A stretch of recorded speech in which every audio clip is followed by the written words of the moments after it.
everybody, this is Alchemist 2, and I'm back again with another book review. I just recently read On Becoming an Alchemist, A Guide for the Modern Magician by Catherine McCune. And this is a very turgid book. It's extremely lofty in the way that it's written. It's very hard to grasp in some concepts, but it just is so interesting I couldn't put it down. Even though some of it was a bit difficult for me to grasp. I really love the beginning when she speaks of Nicholas Flamel, who was the most notorious alchemist to ever live. And apparently he found a manuscript and he purchased it for 2 florins, which for the day was extremely cheap. And it says, if I can read the very beginning, the first page, the author was Abraham the Jew, prince, priest, Levite, astrologer, and philosopher. And it went to rain down curses on anyone who dared to read further unless he was a priest or a scribe. Though probably not the kind of scribe Abraham had in mind, Flamel figured that he would be covered by the exemption and went on reading.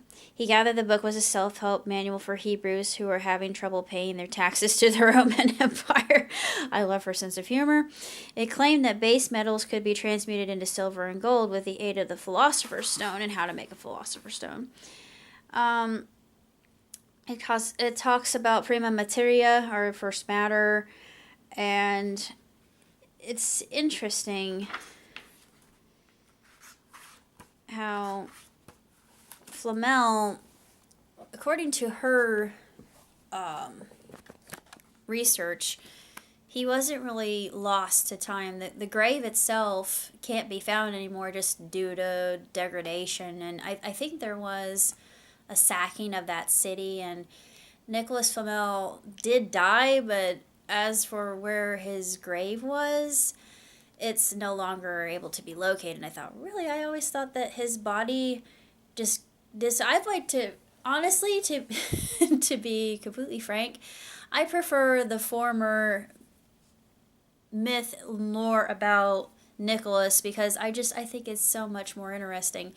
And that one says that Nicholas Flamel was never found. He never died. And I thought, yes, please. I like that so much better, but she put that rumor to bed very quickly. But I will still ascribe to the former rather than the latter, even though the latter is probably most likely true. She speaks about meditation and just the different kinds of experiences that alchemists will go through. And it's very, very, very detailed and extremely interesting and informative and enlightening. But it's just, to me, and I'm sorry to say, I'm a very intelligent person, don't get me wrong, but a lot of this was inaccessible to me, and I want to be an alchemist so bad, please. But one thing that she said that really fascinated me is a true alchemist, when she states, a true alchemist does not need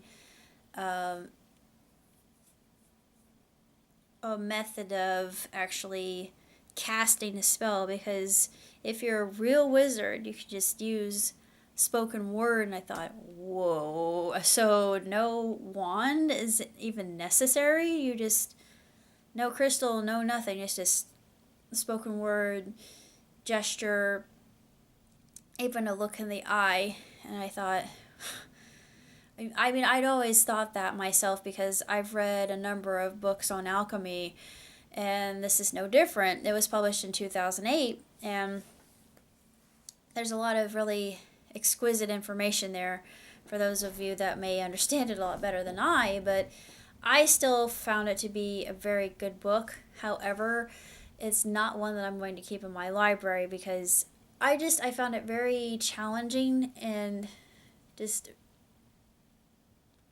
to use the word that she did, turgid, to read. It just, it was very difficult and arduous to get through, even though it's a very small book.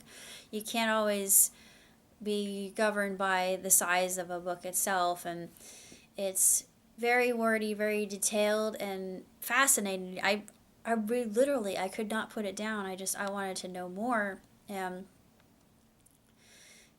to me, I think I'm doing it in my own way. This is just a manual that helps the aspiring alchemists to become more acquainted with themselves, uh, the light and the dark, and we all have that, the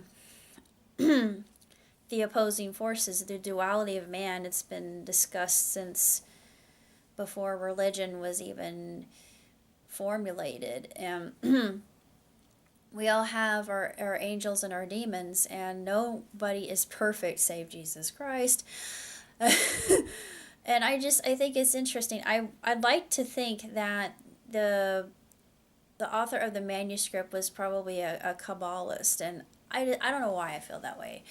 I just have a sense that in my family history we have mystics, or we had mystics and scriveners, and those, not scriveners, but scryers, well, scriveners too, I guess, and scryers, and those who were into the occult.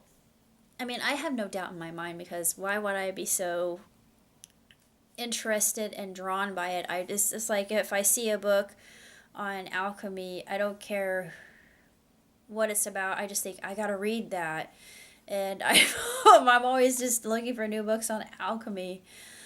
Um, but the whole process of transmuting was rather